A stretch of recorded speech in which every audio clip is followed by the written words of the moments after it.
चलो एक बार rough register तो है सबके पास, ठीक है। जो पुराना क्या हुआ,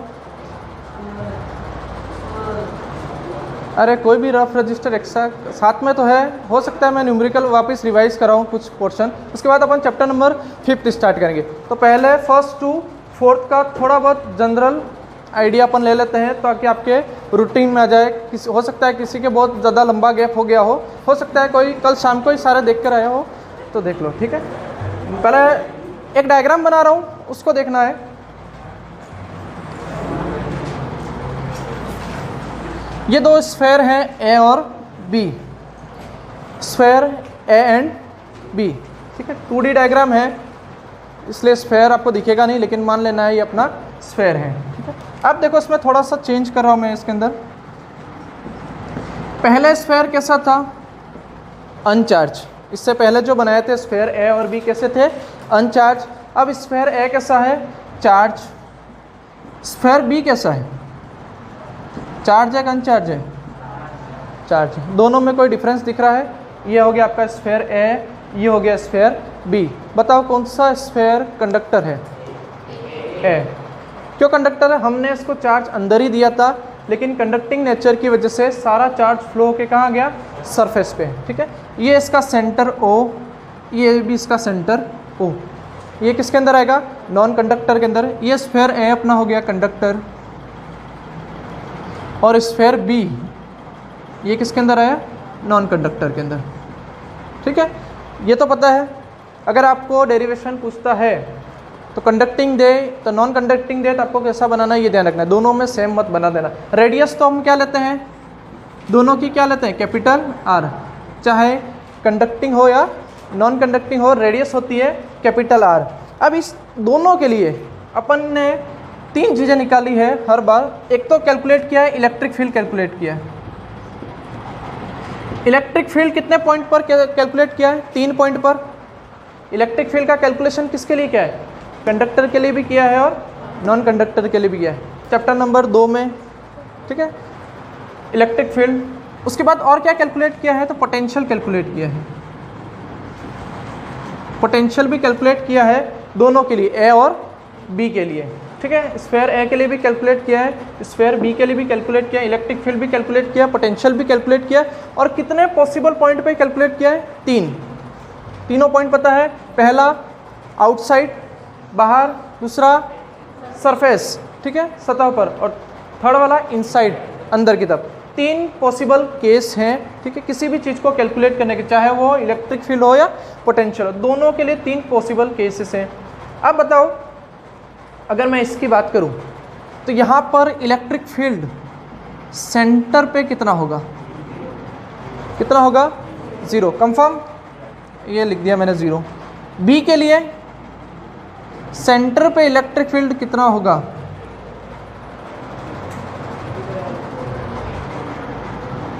0। चाहे आप इलेक्ट्रिक फील्ड की बात करें कंडक्टर के लिए या नॉन कंडक्टर के लिए, ठीक है। दोनों ये पूरा साथ में इसलिए बता रहा हूँ ताकि कंफ्यूजन नहीं हो। और इससे न्यूमेरिकल पूछ लेता है, न्यूमेरिकल क्या देगा, या तो आपको कंडक्टर देगा या नॉन कंडक्टर देगा, उसकी रेडियस दे देगा। आपको रेडियस में क्या दे देगा, मान लो आपको रेडियस दे दी 10 सेंटीमीटर, और ये दे देगा इसको हमने चार्ज किया है, और चार्ज कितना दे रखा है, 10 माइक्रोकूलम। तो इसके सेंटर पे इलेक्ट्रिक फील्ड कैलकुलेट करो। अगर वर्ड उसने नॉन कंडक्टिंग दे दिया तो आप कंफ्यूज हो जाओगे, नॉन कंडक्टिंग में इलेक्ट्रिक फील्ड निकलेगा, आप फॉर्मूला लगा दोगे कौन सा, E = KQ/R², और दौड़ के बाहर आ जाओगे कि मेरा न्यूमेरिकल सही है, तो वो न्यूमेरिकल गलत हो जाएगा। सेंटर के लिए, दोनों के लिए, चाहे कंडक्टर हो या नॉन कंडक्टर हो, इलेक्ट्रिक फील्ड कितना होगा, 0। यहाँ पर भी 0, ठीक है। ये क्लियर। किसकी बात चल रही थी, इलेक्ट्रिक फील्ड की। सिर्फ सेंटर की बात करो, बाकी पॉइंट की अभी बात नहीं की है, ना तो इनसाइड, ना सरफेस, ना आउटसाइड। अब दूसरी बात करते हैं पोटेंशियल। इसका फॉर्मूला पता है, KQ/R²। पोटेंशियल का फॉर्मूला KQ/R। और इन दोनों फॉर्मूले से दोनों के बीच में नॉर्मल रिलेशन मैंने बताया था।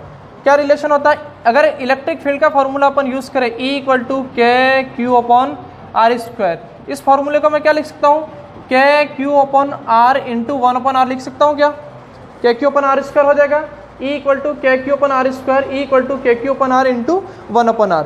तो ये कितना हो जाएगा, E = KQ/R किसका फॉर्मूला है, पोटेंशियल का फॉर्मूला है, ठीक है। क्या क्यू अपन आर किसका फॉर्मूला है? पोटेंशियल का फॉर्मूला, और पोटेंशियल का सिंबल होता है वी अपॉन आर। तो यहाँ से एक रिलेशन आ गया E equal to V upon R, और यहाँ से एक यूनिट भी बनी थी चैप्टर नंबर 1 के अंदर, मैंने कहा था बाद में पढ़ेंगे। यूनिट क्या आ जाएगी? वोल्ट पर मीटर, ठीक है। और यूनिट क्या होती है? Intensity of electric field. क्या डिफाइन किया था? F अपॉन क्यू, ठीक है। E equal to F upon Q. तो यहाँ से एक और यूनिट बनती है न्यूटन पर कूलम, ठीक है। चलो अब बात करते हैं पोटेंशियल की। दोनों के लिए पोटेंशियल कैलकुलेट करना है। V at centre equal to V at centre equal to, note करना चाहो बाद में कर लेना है ताकि पूरा एक साथ याद रहेगा, ठीक है। बोलो अब कितना होगा? V एट सेंटर 0 होगा क्या? पोटेंशियल 0 होगा क्या? किसकी बात कर रहा हूँ? कंडक्टर की। यहाँ किसकी बात कर रहा हूँ? नॉन कंडक्टर, ठीक है। इसके लिए वर्ड क्या यूज़ करेंगे? शेल भी दे सकता है, ठीक है। अगर शेल लिखा हुआ है तो एग्जामिनर कभी भी कंडक्टर वर्ड यूज़ नहीं करेगा। आपको समझ जाना शेल का मतलब वो कंडक्टर ही है। और यहाँ पर अगर स्फेयर दे रखा है इसका मतलब आप समझ जाना वो कैसा है?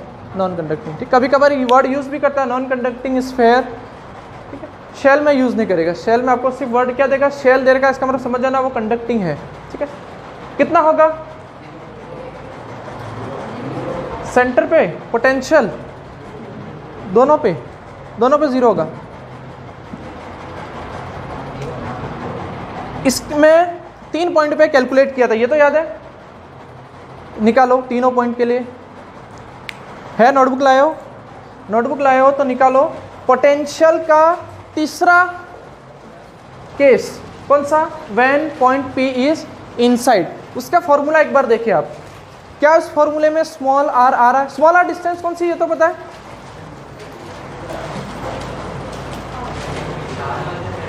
यहां देख लो एक बार, स्मॉल r डिस्टेंस कौन सी है ये पता है क्या? कहां से मेजर करोगे? सेंटर से, ठीक है। स्मॉल, अगर P पॉइंट यहां है आपका, ठीक है, इसका मतलब डिस्टेंस O से P तक की कौन सी होगी? Small r। अगर P पॉइंट में यहां ले लूं तो O से P क्या हो जाएगा? Small r। अगर P पॉइंट में यहाँ इनसाइड रखूँ तो O से P क्या हो जाएगा? Small r। अगर P पॉइंट सेंटर पे रख दूँ तो स्मॉल r कितना हो जाएगा? 0, क्योंकि मेज़र कहाँ करना है? सेंटर से ही मेज़र करना है। और फाइनल जो पॉइंट है P वो भी कहाँ गया? सेंटर पे। तो सेंटर से सेंटर की डिस्टेंस कितनी होगी? 0। अब कंडीशन कौन सी है? थर्ड। निकालो ये पोटेंशियल की, चैप्टर नंबर 3 है इलेक्ट्रिक पोटेंशियल। उस चैप्टर में देखो potential due to conducting sphere, third उसका इनसाइड। क्या आंसर आया है? क्या क्यू अपन स्मॉल आ रहा है कैपिटल आ रहा है? कैपिटल आ रहा है। वी इनसाइड, एक बार इनसाइड लिख रहा हूँ मैं, ठीक है। वी इनसाइड, ठीक है। इनसाइड का मतलब समझ गए? पॉइंट पी कहाँ है? अंदर की तरफ। केस कौन सा? थर्ड। क्या आया था? के क्यू अपॉन कैपिटल आर, ये फॉर्मूला है। क्या इस फॉर्मूले में कहीं पे भी स्मॉल आर है? नहीं है। तो स्मॉल आर चाहे 0 हो जाए इसको कोई फर्क पड़ता है? कोई चेंज नहीं होगा। ये के क्यू अपन कैपिटल आर है। और अगर वी सेंटर आपको कैलकुलेट करने के लिए बोले तो सेंटर का पोटेंशियल उतना ही होगा जितना आर कहाँ का होगा? सरफेस का। आर डिस्टेंस कौन सी है? ये रही। ये डिस्टेंस कौन सी है? आर। सरफेस पे जितना पोटेंशियल होगा उतना पोटेंशियल सेंटर पे भी होगा। मतलब यहाँ पर क्या लिख सकता हूँ? वी सरफेस लिख देता हूँ। अब इसका न्यूमेरिकल पूछता है। कैसे पूछेगा? यहाँ पर लिख रहा हूँ मैं न्यूमेरिकल। वो आपको दे देगा शेल, ठीक है। एक शेल दिया हुआ है, डायग्राम भी बना सकता है, नहीं भी दे सकता है। रेडियस दे देगा उस शेल की। रेडियस आपको दे देगा 10 सेंटीमीटर, कुछ भी दे सकता है, 5 सेंटीमीटर, 10 सेंटीमीटर। और ये पूछेगा calculate the potential at centre. तो 0 करके नहीं आना है। अगर उसी न्यूमेरिकल में ये पूछता है calculate electric field at centre, 0। लेकिन कैलकुलेट पोटेंशियल एट सेंटर तो आपको फॉर्मूला कौन सा यूज़ करना है? के क्यू अपॉन कैपिटल आर, ठीक है। अगर सेंटर पे आपको पोटेंशियल 100 मिलता है तो बताइए सेंटर से, अगर ये रेडियस 10 सेंटीमीटर है तो सेंटर से 2 सेंटीमीटर डिस्टेंस का पोटेंशियल कितना होगा? वो भी कितना होगा? 100। अंदर किसी भी पॉइंट पे निकालो आप सेम मिलेगा, क्योंकि इनसाइड फॉर्मूला कौन सा है, के क्यू अपन आर, सेंटर भी इनसाइड ही है। उसके बाद यहाँ कहीं पे भी पॉइंट ले लो आप, रेडियस के अंदर, रेडियस से कम, रेडियस कितनी है 10 सेंटीमीटर, 10 सेंटीमीटर से कम कोई भी पॉइंट ले लो, 2 सेंटीमीटर पे ले लो, चाहे 4 सेंटीमीटर पे ले लो, 6 सेंटीमीटर पे ले लो, 8 सेंटीमीटर पे ले लो, 10 सेंटीमीटर तक, यहाँ तक सरफेस पे जब तक नहीं आ जाता है कैपिटल आर, तब तक का पोटेंशियल अपने को क्या मिलेगा, कांस्टेंट। ये सारा पोटेंशियल कैसा है, कांस्टेंट।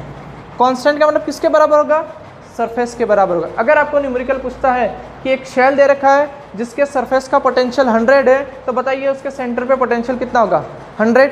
जितना सरफेस पे होगा उतना सेंटर पे होगा। इनसाइड भी अगर पूछ लेता है, अगर एक स्फीयर दे रखा है जिसकी रेडियस 10 सेंटीमीटर है, सेंटर से 5 सेंटीमीटर डिस्टेंस पर पोटेंशियल कितना होगा, तो सरफेस का अगर 100 दे रखा है तो 5 सेंटीमीटर का भी कितना होगा, 100। अब यहाँ बताओ, यहाँ पहला प्रश्न तो ये बनता है कि नॉन कंडक्टर के अंदर मैक्सिमम पोटेंशियल कहाँ होता है। क्या पूछ रहा है, मैक्सिमम पोटेंशियल कहाँ होगा। 4 ऑप्शन वही पहले की तरह, 1 2 3 और 4। मैक्सिमम पोटेंशियल पूछ रहा है, पोटेंशियल कैलकुलेट करने के लिए नहीं पूछ रहा है। अगर किसी एक नॉन कंडक्टिंग स्फीयर की बात करें और उसके जितने भी पॉसिबल पॉइंट है, कितने पॉसिबल पॉइंट है 3, और सेंटर को कैलकुलेट करें तो कितने हो जाएंगे 4, आउटसाइड, सरफेस, इनसाइड और सेंटर। और 4 ऑप्शन आपको दे रखा है, पहला आउटसाइड, दूसरा सरफेस, तीसरा इनसाइड और चौथा सेंटर। कैलकुलेट, सॉरी कैलकुलेट नहीं, मैक्सिमम पोटेंशियल आपको पूछ रहा है कि कहाँ होगा, किसके लिए, नॉन कंडक्टिंग के लिए पूछ रहा है। मैक्सिमम पूछेगा तो वो नॉन कंडक्टिंग के लिए पूछेगा, क्योंकि यहाँ तो क्या होता है, कांस्टेंट होता है। और मैक्सिमम पूछे तो यहाँ 2 आंसर होंगे, सरफेस का और सेंटर का। अब इसके लिए बताओ, नॉन कंडक्टिंग स्फीयर में मैक्सिमम पोटेंशियल कहाँ होता है, आउटसाइड, सरफेस, इनसाइड या सेंटर। नंबर 1 वाले कितने हैं, नंबर 1 आंसर दे रहे होते हैं, कोई है। नंबर 2 वाले कोई है उम्मीदवार नंबर 2 के लिए। नंबर 3 इनसाइड, 4 लोग 5 लोग। सेंटर, बाकी ऑप्शन नंबर 5, ऑप्शन नंबर 5 है ही नहीं भाई, 4 है। सबसे पहली बात तो आउटसाइड तो ऑप्शन में होगा ही नहीं, सरफेस भी ऑप्शन नहीं होगा। बात इन दोनों की है, इनसाइड और सेंटर। यहाँ ध्यान रखना ऑप्शन नंबर 4 सही होगा, सेंटर पे मैक्सिमम होता है। किसके लिए, नॉन कंडक्टिंग के लिए। अब इसका निकालो डेरिवेशन, इसके जस्ट बाद होगा नॉन कंडक्टिंग वाला, और उसमें भी वही थर्ड पॉइंट देखो, पोटेंशियल इनसाइड कंडक्टर मिला, उसका फॉर्मूला कुछ अलग से फॉर्मूला आएगा, बड़ा फॉर्मूला होगा, के क्यू आर ऐसा अपॉन आर करके होगा, आर क्यूब करके, हाँ के क्यू अपॉन आर लाओ देना, हाँ सॉरी इसका तो बड़ा फॉर्मूला है, v equal to K Q bracket में 3/2 minus R square upon 2r square, ये फॉर्मूला है। ठीक है, ये किसका फॉर्मूला है, इनसाइड। उसके नीचे एक और स्टेप मैंने लिखवाई है, उसके नीचे एक स्टेप लिखवाई है कि P पॉइंट इनसाइड का हो गया। उसके बाद अगर P पॉइंट सेंटर पे आ जाए तो किसकी वैल्यू 0 हो जाएगी, स्मॉल r 0 हो जाएगा। उसी फॉर्मूले में स्मॉल r अगर 0 पुट किया आपने तो एक फॉर्मूला बना होगा 3/2 के क्यू अपन आर, फॉर्मूला है लिखवा रखा है। इस 3/2 को भी मैंने लिखवा रखा है शायद 1.5 के क्यू अपन आर, इस तरह से लिखवा रखा है, दिख रहा है वहाँ 1.5 के क्यू अपन आर। ठीक है, ये लिखा रखा है 1.5 के क्यू अपन आर। ये के क्यू अपन आर किसका फॉर्मूला है, सरफेस का। 2 केस तो दोनों में सेम चलते हैं, कंडक्टर और नॉन कंडक्टर, खाली डिफरेंस होता है तो केस नंबर 3 में। अब ये के क्यू अपन आर किसका फॉर्मूला है, पोटेंशियल एट सरफेस। और बराबर के इधर, ये बराबर के इधर किसके बराबर चल रहा है, v एट सेंटर। ठीक है, तो यहाँ पर मैं लिख रहा हूँ v सेंटर। क्या मतलब हुआ इसका, सरफेस पे जितना पोटेंशियल है उसमें किसका मल्टीप्लाई करोगे 1.5 का, तो कौन सा पोटेंशियल मिलेगा, सेंटर का। तो मैक्सिमम किसका होता है, सेंटर का। अगर आपको इससे न्यूमेरिकल पूछता है कि सरफेस का potential Vs equal to 100 volt है तो कैलकुलेट पोटेंशियल एट सेंटर, तो 0 नहीं आएगा, कितना आएगा, सेंटर का 1.5 × 100 कैलकुलेट करो कितना आ जाएगा, पॉइंट हटाया नीचे 10 कैंसल 150 वोल्ट। कौन सा बड़ा है, 100 वोल्ट के 150 वोल्ट, 150 वोल्ट बड़ा है किसका है, सेंटर का। तो ये थोड़ा ध्यान रखना, दोनों में डिफरेंस बता दिया, ए और बी कंडक्टिंग और नॉन कंडक्टिंग। इलेक्ट्रिक फील्ड में तो कोई दिक्कत नहीं है, सेंटर का पूछता है, लेकिन अगर पोटेंशियल सेंटर के लिए पूछता है तो प्रॉब्लम है, इसलिए ध्यान रखना। ज़्यादातर न्यूमेरिकल वो किसके पूछता है, पोटेंशियल के। ठीक है, अब एक न्यूमेरिकल लिखो नॉर्मल सा, इजी न्यूमेरिकल है, पहले वहाँ से स्टार्ट करते हैं। जो भी आपके पास नॉर्मल बुक है उसमें करें। ठीक है, एक 2 लाइन का आंसर है, लिखो calculate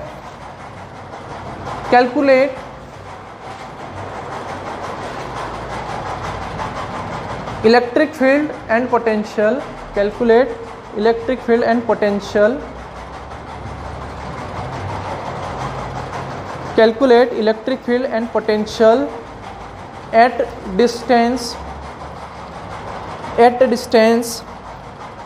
3 centimetre, at distance 3 centimetre. अपना अपना आंसर निकाल के रेडी रहना है। ठीक है, at distance 3 centimetre due two point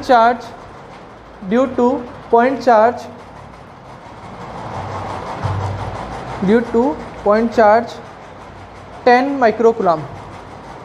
और इस टाइप का न्यूमेरिकल इससे पहले वाले पेपर में पूछा है, इस साल के पहले वाले पेपर में एक बार कोई पूछा है, सीधा न्यूमेरिकल था, फिर भी कर नहीं पाए थे कुछ लोग। सीधा पूछा था, चार्ज दे रखा था, डिस्टेंस दे रखी थी, और पूछा था कैलकुलेट द पोटेंशियल। मैंने आपको दोनों लिखवा रखे हैं, इलेक्ट्रिक फील्ड और पोटेंशियल, तो दोनों एक बारी बारी से कैलकुलेट करो और वैल्यू निकालो। लिखा सबने, एक बार मैं पढ़ लेता हूँ, देना notebook. Calculate the electric field and potential at distance 3 centimetre. Distance कितनी दे रखी है, 3 centimetre due two point charge 10, ये क्या लिखा है, माइक्रोकूलम, माइक्रो का सिंबल गलत है, 10, ये मिटा दूँ, किसी को लिखना नहीं है, जो अंदर था वही है। ठीक है,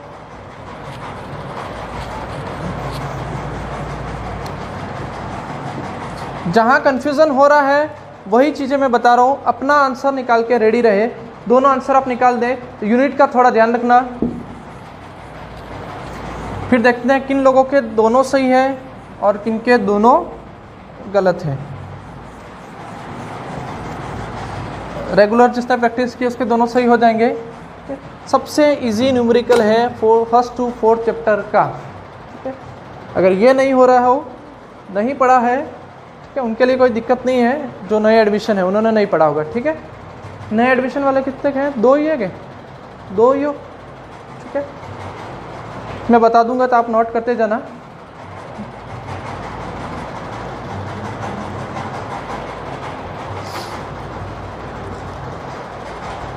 हो जाए सबके तो बोल देना।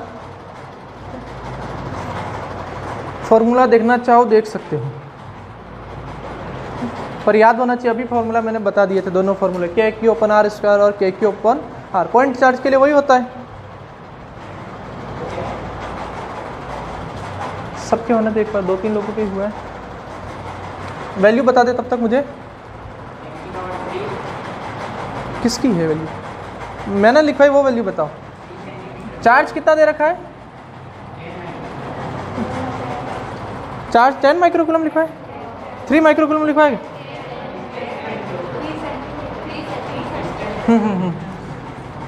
10 माइक्रोकूलम और डिस्टेंस कितनी दे रखी है, 3 सेंटीमीटर। ठीक है, ये 2 ही लिखा है। ये पॉइंट चार्ज, एक पॉइंट बना दो इधर। ठीक है, ए क्यू इक्वल टू कितना दे रखा है, 10 माइक्रोकूलम, और कितनी डिस्टेंस पे निकालना है, 3 सेंटीमीटर। ये डायग्राम बन जाएगा, अगर डायग्राम बनाना चाहो तो। निकल गया सबके, कोई है जिसका आंसर नहीं आया हो? हाँ, कैलकुलेट करो। कैलकुलेशन अच्छी होनी चाहिए आपकी, क्योंकि प्रैक्टिकल में भी कैलकुलेशन का बहुत ज़्यादा फ़र्क पड़ेगा। प्रैक्टिकल के अंदर कैलकुलेशन बहुत बड़ी आएगी। हो सकता है एग्ज़ाम के अंदर ऐसा न्यूमेरिकल आ जाए जिसके अंदर कैलकुलेशन बड़ी हो।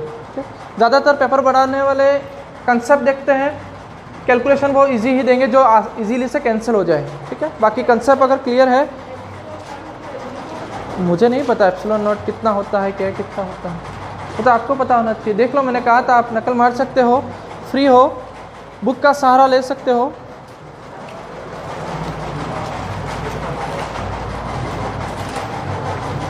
किसके हो गया एक बार हाथ खड़ा करना, पता चले। 1 2 3 4 5 6 7, बाकी बस हाथ नीचे कर दो। एक बार गिन लिया उसके बाद हाथ नीचे कर देना है।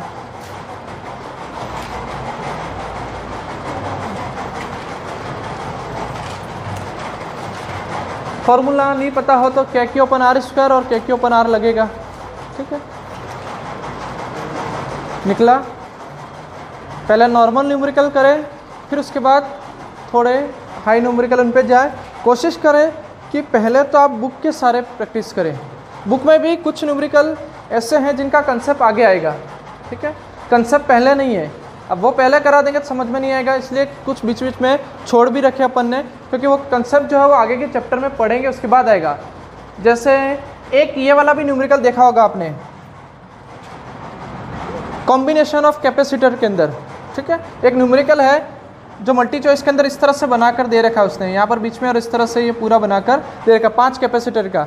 लेकिन ये कंसेप्ट अपन आगे पढ़ेंगे चैप्टर नंबर 6 के अंदर, इसीलिए मैंने करवाया भी नहीं है। ऐसा कैसा रेसिस्टेंस का भी कॉम्बिनेशन बनता है तो वो भी मैंने नहीं करवाया है। वो व्हीटस्टोन ब्रिज जब अपन पढ़ेंगे उसके अंदर होगा। व्हीटस्टोन ब्रिज पढ़ा ही नहीं है तो ये न्यूमेरिकल पॉसिबल नहीं है। व्हीटस्टोन ब्रिज पढ़ने के बाद वापस इसको देखेंगे। ऐसा कैसे 2-3 न्यूमेरिकल और हैं। आया आंसर? आ गया सबके?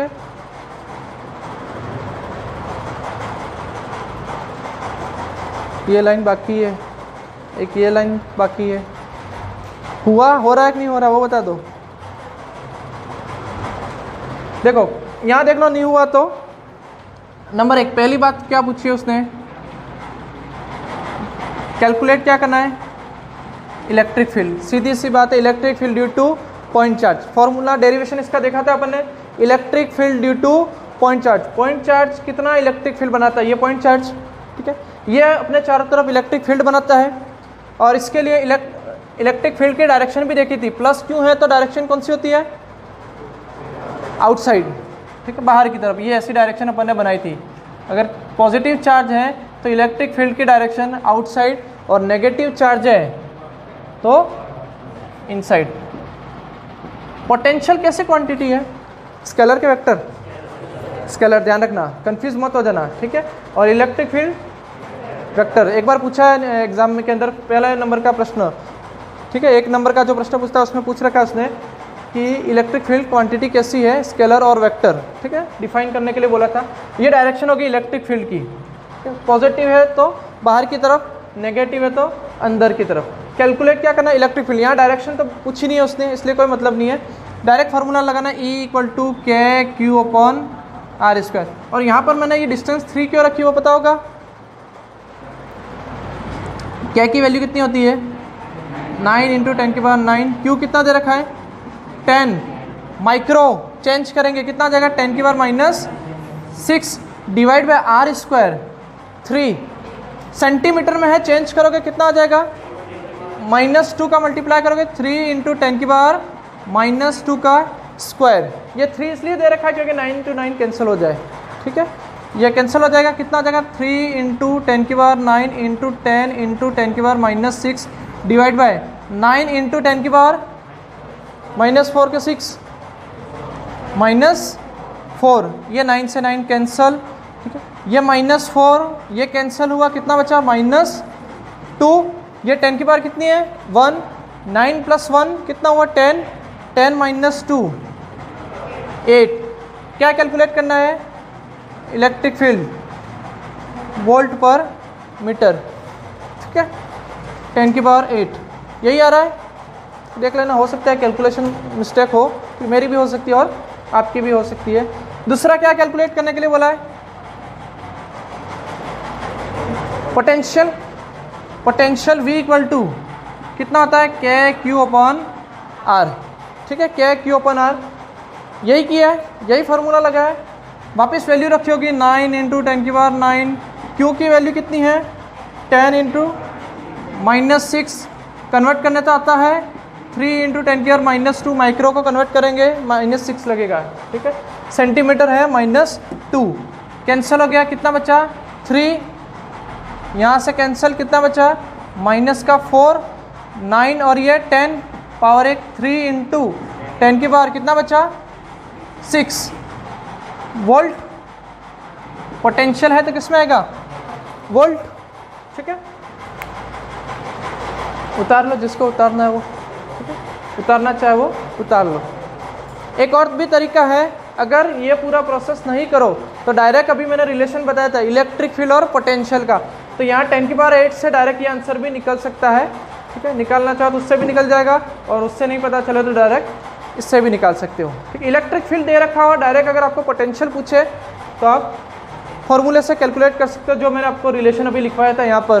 ठीक है, E इक्वल टू वाला, जिसके नहीं आया है वो उतार ले। ठीक है, अब इसी के बेस पे बहुत सारे न्यूमेरिकल बनते हैं, तो आप कंसेप्ट अगर क्लियर हो जाएगा, दोनों साथ में क्यों करवाएं, ताकि अगर एग्जाम में आए तो कन्फ्यूज़न नहीं हो कि KQ/R² लगाए कि KQ/R लगाए। इससे पहले भी जहाँ जहाँ कन्फ्यूज़न हो रहा है वो चीज़ क्लियर कर दी। अब ये सेकेंड इलेक्ट्रिक फील्ड कैलकुलेट और पोटेंशियल के लिए पूछा था। उतार लो उसको अच्छे से। डायपोल पढ़ा है अपन ने, डायपोल, इलेक्ट्रिक डायपोल। ठीक है, इलेक्ट्रिक वर्ड इसलिए लगा रखा है क्योंकि डायपोल मैग्नेटिक फील्ड के अंदर भी आता है, मैग्नेटिक डायपोल करके। ठीक है, तो डायपोल, डायपोल क्या होता है, नॉर्मली डेफिनेशन अपन ने बनाई थी। ठीक है, pair of two equal and opposite charges separated by distance भी होनी चाहिए। ठीक है, डायपोल में सबसे पहला चार्ज कौन सा होता है, प्लस का होता है कि माइनस का होता है, माइनस का होता है, डायरेक्शन ध्यान रखना, नहीं तो जो डायग्राम बनाओगे उसमें गड़बड़ हो जाएगी और आंसर भी आपका उल्टा हो जाएगा। ये हो गया ए बी, ये सेंटर पॉइंट ओ, दोनों के बीच की डिस्टेंस कितनी हो जाएगी 12, और ये माइनस क्यू और ये प्लस क्यू। डायपोल मोमेंट बनता है, उसकी डायरेक्शन कौन सी होगी, प्लस से माइनस के, माइनस से प्लस, माइनस से प्लस। ध्यान रखना ये डायपोल मोमेंट कौन सा हो जाएगा P, और उसकी direction from minus two plus, दोनों के बीच की डिस्टेंस कितनी होगी 12। यहाँ से भी न्यूमेरिकल पूछा है। 4 नंबर का जो प्रश्न है 4 मार्क्स का, उसके अंदर डिस्ट्रीब्यूशन क्या होता है 1 + 2 + 1 यही होता है। तो उसमें हर बार तो यहाँ से डेफिनेशन पूछता है, या नॉर्मली कोई पूछ लेता है। ये वाला है यहाँ पर ग्राफ पूछता है, और ये वाला है वो डेरिवेशन में पूछता है। यहाँ से डेफिनेशन वगैरह कुछ 1 नंबर का जो भी नॉर्मल है वो यहाँ डेरिवेशन पूछ लेता है, और यहाँ से ग्राफ बनाए हैं, variation between E and R, variation between V and R, इस तरह से कुछ ग्राफ बना रखे हैं, ये पूछ लेता है। लेकिन एक बार उसने यहाँ न्यूमेरिकल दे दिया 1 नंबर का, ठीक है, और एक में ग्राफ दे दिया था और एक में डेरिवेशन दे दिया था। और न्यूमेरिकल क्या था, सिंपल न्यूमेरिकल था। ये चार्ज दे रखा था Q, और इसकी कुछ वैल्यू दे रखी थी, मान लो इसकी वैल्यू दे रखी है 10 माइक्रो कूलम। ठीक है, और ये दे रखा था डिस्टेंस बिटवीन चार्जेस, ये दे रखी थी मान लो 2 सेंटीमीटर, और उसने कहा था calculate dipole moment, calculate dipole moment. करो कैलकुलेट कितना होगा। डायपोल मोमेंट सिंबल क्या होता है P, फॉर्मूला मुझे नहीं पता है, ढूंढे आप। जिसको याद है बहुत अच्छी बात है कि डायपोल का फॉर्मूला याद है, डायपोल मोमेंट का। डायपोल मोमेंट कैलकुलेट करना है, क्यों, और डिस्टेंस दे रखी है। ठीक है, डिस्टेंस कितनी दे रखी, 2 सेंटीमीटर, चार्ज की वैल्यू 10 माइक्रो कूलम, कन्वर्ट करना है, डिस्टेंस 2 सेंटीमीटर दे रखी है। कैलकुलेट करें, नोट तो करें आप, नोट करते जाना दोनों। ठीक है, अभी जो भी रजिस्टर लाए हो उधर रफ रजिस्टर में नोट कर लेना। हाँ, आगे आंसर वो तो अंडरस्टूड है, ये तो मैग्नीट्यूड लिखा है मैंने 10 माइक्रो कूलम, यहाँ -10 हो जाएगा, यहाँ +10 हो जाएगा। ये जो लिखा है वो तो मैग्नीट्यूड है भाई, दोनों मैग्नीट्यूड में तो सेम होते हैं, ऑपोजिट इन डायरेक्शन। मैग्नीट्यूड में दोनों सेम होते हैं, ऑपोजिट इन डायरेक्शन, यही डायपोल होता है। अगर मैंने ऐसे लिखा हुआ है यहाँ पर -10 और यहाँ पर +11, ठीक है, डायपोल कंसिडर नहीं होगा। दोनों मैग्नीट्यूड में सेम होना चाहिए, डायरेक्शन दोनों की ऑपोजिट, एक माइनस और एक प्लस का क्यों। आया आंसर निकला। 1 नंबर का न्यूमेरिकल सीधा न्यूमेरिकल पूछा था, ठीक है, कोई इतना बड़ा नहीं पूछा था। 2 नंबर का न्यूमेरिकल आता है उसमें थोड़ा कंसेप्ट हार्ड रहता है, बाकी 1 नंबर का जो न्यूमेरिकल पूछेगा उसमें सीधा न्यूमेरिकल आता है। आगे आंसर, फॉर्मूला क्या था, P = Q into 12, P equal to कितना आता है Q इंटू 12। सीधा फॉर्मूला लगाना है, वैल्यू पुट करनी है। Q की वैल्यू कितनी आती है 10 माइक्रोकुलाम। 12 कितना करोगे 2 इंटू 2 करोगे, मत करना ये, नहीं तो मिलेगा कुछ नहीं फिर। 12 डिस्टेंस, तुम यूँ सोचोगे मैंने थोड़ी सी मिस्टेक की है और आधा नंबर दे दे तो फिर नहीं मिलेगा, उसकी मर्जी हो तो दे दे, नहीं तो जीरो भी रख देगा वो, ठीक है। तो क्यू की वैल्यू कितनी है 10 माइक्रोकुलाम। 10 माइक्रोकुलाम को कन्वर्ट करो, माइक्रो है, कन्वर्ट करोगे 10 की पावर -6 ऐसा यूनिट, ठीक है। ये पूरी डिस्टेंस 12 है, ठीक है। यहाँ वो सीधा देगा 12 नहीं देगा, वो सीधा देगा डिस्टेंस बिटवीन चार्जेस। मैंने भी यहाँ पर डिस्टेंस ही लिखा है, 12 नहीं लिखा हुआ है। कितनी देर की है 2 सेंटीमीटर, ठीक है 2 सेंटीमीटर। ये पूरी किसकी वैल्यू है, आवाज़ नहीं, 12 की वैल्यू है, तो कितना देगा 2 सेंटीमीटर, 2 इंटू 10 की पावर -2, ठीक है।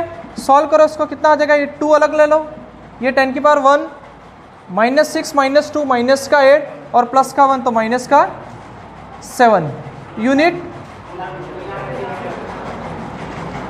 cm, ठीक है। कुलाम का c कैपिटल, मीटर के लिए स्मॉल आएगा, ठीक है। रीजन मैंने बता दे रखा 11th के अंदर। ये आ गया। आंसर लिखने का तरीका पता है क्या, फर्स्ट डिजिट पॉइंट, ठीक है, इस तरह से आंसर लिखना है। ये मान लो 4 जैसे कुछ आंसर है इसको 4.54 इस तरह से कन्वर्ट कर दें, और बाकी जो 0 है वो कहाँ चले जाएंगे 10 की पावर में, इस तरह से, ठीक है। अगर कोई ढंग का नोटबुक चेक करने वाला है तो फिर यहाँ पर भी वो नंबर काट सकता है। आपने मान लो आपका आंसर 0 में आ रहा था, आप पूरे 0 में लगा दिया, या फिर पॉइंट एडजस्ट नहीं किया है, 45 पॉइंट यूँ लिखा हुआ तो वो यहाँ पर भी नंबर हाफ काट सकता है। इसलिए ध्यान रखना, फर्स्ट डिजिट फिर उसके बाद पॉइंट और उसके बाद बाकी के डिजिट, 2 डिजिट तक निकालो तो बहुत है, ज़्यादा लंबा आंसर नहीं निकालना है, ठीक है। 2 इंटू 10 की पावर -7, ठीक है।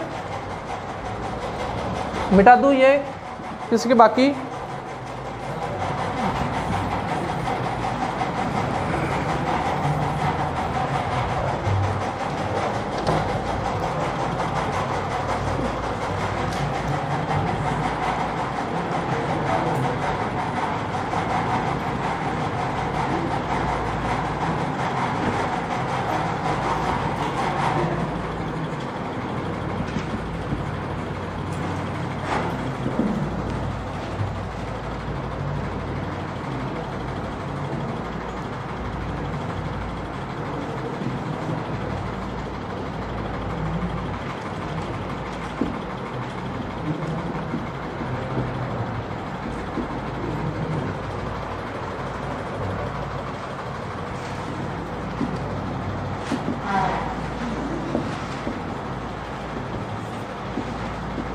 पढ़ लो, नहीं तो लोग तुम पे हंसेंगे, रिजल्ट आएगा उस दिन, ठीक है।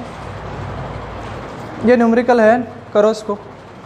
Calculate electric potential at equatorial line, value बराबर है या और ज़रूरत है। डायपोल दे रखा है, क्यू दे रखा है, 12 दे रखा है ज़रूरत। डिस्टेंस नहीं दे रखी, ज़रूरत है नहीं। स्मॉल आर कहाँ है, डिस्टेंस कितनी डिस्टेंस पे कैलकुलेट करना ये नहीं दे रखा है, तो ये आप लिख दो, डिस्टेंस देख लो 10 मीटर, आंसर निकालो।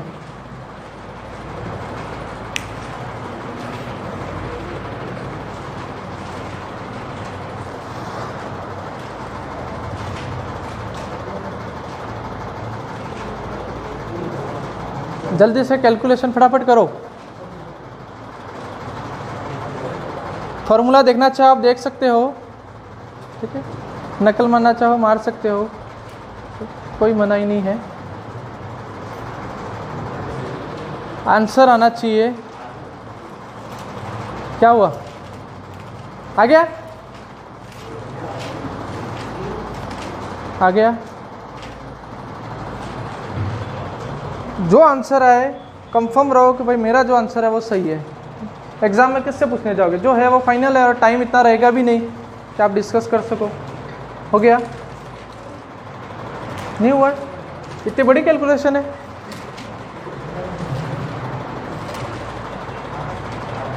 हो गया किंजल, बैठा के निखार। क्या नहीं दिख रहा है? मैं बोल रहा हूँ Q 10 माइक्रोकुलम, 2L 9 मीटर और R दे रखा है 10 मीटर। ठीक है, कैलकुलेट क्या करना है? Electric potential at equatorial line. ऐसे कितने लोग हैं जिनके कुछ ना कुछ आंसर आ रहा है? आ गया है आंसर? कैलकुलेशन कर रहे हैं इतने कितने लोग? एक बार हाथ खड़ा करना जो कैलकुलेशन कर रहे हैं।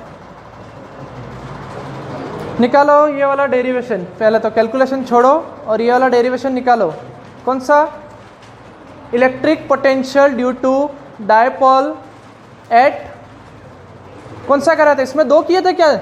एक्सियल और इक्वेटोरियल लाइन के दोनों का एक किया था, दोनों का एक कॉमन किया था। उसका कारण है वो, जब इसको ओपन करोगे तब पता चलेगा। खोलो, इलेक्ट्रिक फील्ड दोनों पे निकाले थे, एक्सियल का भी निकाला था, इक्वेटोरियल लाइन, दोनों लाइन का निकाला था। अलग अलग डेरिवेशन दो किए थे, लेकिन पोटेंशियल का एक ही डेरिवेशन किया था। अब ये अन्याय क्यों? तो वो देखो अन्याय क्यों किया, वो देखो अंदर मिला। एक ऐसा डायग्राम होगा, ऐसा ट्राइंगल जैसा, ऐसे, हाँ ये एंगल होंगे। यहाँ पर परपेंडिकुलर ड्रॉ किया था, याद आया? इसको R1 माना था, इसको R2 माना था, इसको R माना था। थोड़ी धूल जम गई हो तो झटक लो दिमाग पे। देखा, मिला।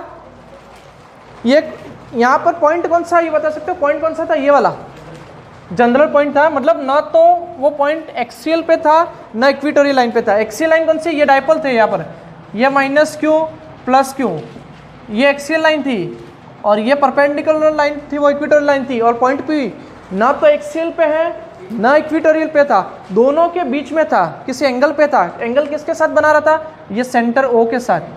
कितना एंगल मान लिया था? थीटा। मिला।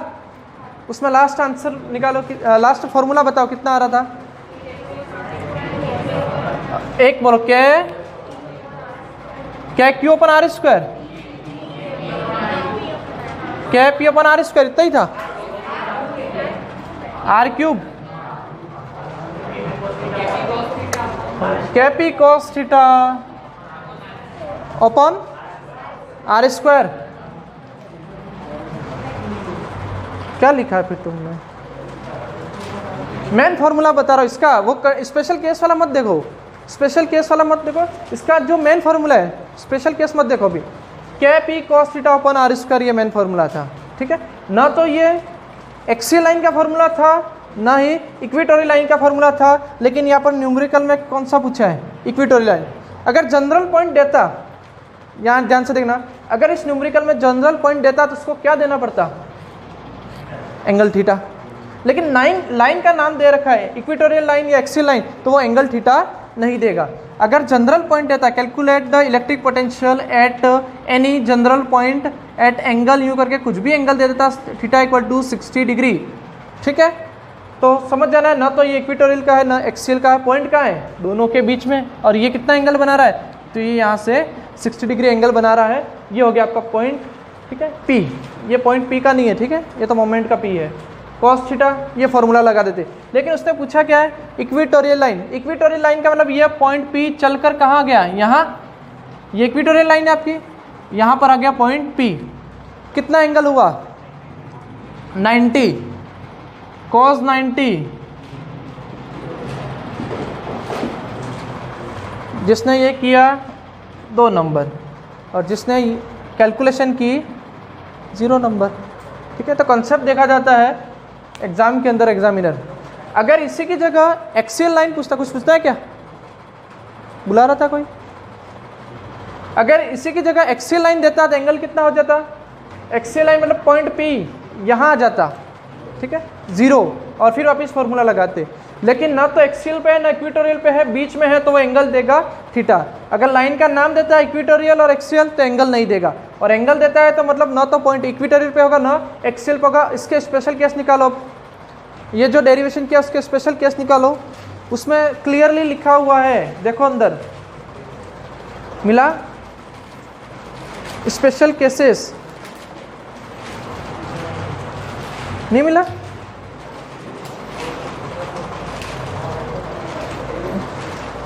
ये वाला नहीं है, दूसरा है। चैप्टर नंबर थर्ड चैप्टर का है पोटेंशियल, थर्ड चैप्टर में होगा। देखो तुम सेकंड में ढूंढ रहे होंगे इसलिए नहीं मिल रहा होगा। चैप्टर नंबर 3 मिला, हाँ ला ये रहा, ठीक है। मेन फार्मूला कुछ और था, बड़ा फार्मूला था, लेकिन उसमें भी अपने नेगलेक्ट कर करके जो अपना रूल है नेगलेक्शन का वो लगाकर अपन ने फार्मूला बनाया था K P cos theta upon R square. ये मेन फार्मूला था, इसको बंद नहीं किया तो बंद कर देना, इसलिए ध्यान में रहेगा मेन फार्मूला। उसके नीचे अपन ने एट एक्सियल लाइन किया है, एट इक्वेटोरियल लाइन किया, उसके भी 2 फार्मूले बनाए। एक्सियल लाइन में डायरेक्ट लिखा हुआ है थीटा इक्वल टू 0 डिग्री, ये 0 इक्वल टू 0 डिग्री इसको थीटा कर देना, और थीटा इक्वल टू 90 डिग्री। तो देखो एक्सियल लाइन और इक्वेटोरियल लाइन, तो इक्वेटोरियल लाइन का फॉर्मूला क्या बना है 0, 0 आंसर आएगा इसका, ठीक है। ध्यान रखना इक्वेटोरियल लाइन किसका, पोटेंशियल का, और अगर इसकी जगह इलेक्ट्रिक फील्ड होता तो कैलकुलेट करना पड़ेगा आपको फॉर्मूला लगा के। उसमें तो दोनों अलग अलग फॉर्मूले अपन ने बनाए हैं, ठीक है।